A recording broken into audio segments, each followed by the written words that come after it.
The sky is falling. Okay, not really.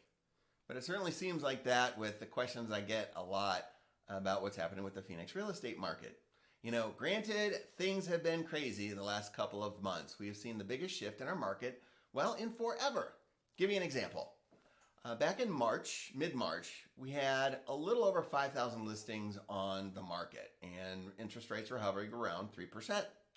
Today, July 28th, we have a total, actually more than 18,000 listings on the market. So we've seen a huge uptick in inventory.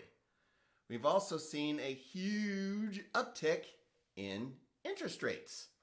So that basically what has been happening is buyer demand is now down here. Crazy, right? Really quickly, and it shocked a lot of people. However, actually the interest rates actually today, since the Fed did their interest rate hike, is about 5.3. So a little less than 6%. But who knows where it's going to go? Because to be quite honest with you, this is sort of uncharted territory. But one thing I am noticing, being on the listing side of transactions as well as the buyer side, give you an example, sellers are just getting a little more proactive when it comes to listing the listing price of their homes.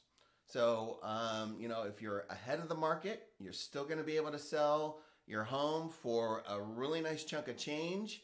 If you're chasing the market, you start off high, just like any other market, you're going to tend to sell for less. So what you really want to do from a strategy perspective, and this is my own opinion, but it has worked in a number of ways, is figure out what the home is worth. Start with that.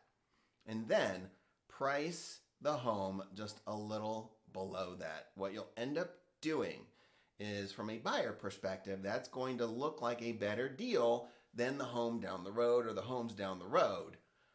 So what will end up happening is there's going to be a bidding war. So price accordingly, be very aggressive, and go a little bit below the actual value of the home. Because you don't want to be a seller that's trying to chase the market and doing a bunch of price reductions, because that just looks bad. It makes, from a buyer perspective, it makes the home look like there's something wrong with it. So we are seeing homes on the market a little bit longer. The listing I just put under contract was on the market for 22 days.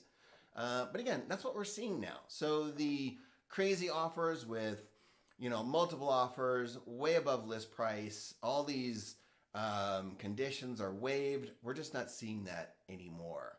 One other thing I'm going to suggest to sellers is take a good look at perhaps offering concessions or an interest rate buy down to make your home look a little more competitive than, well, the other folks in your neighborhood.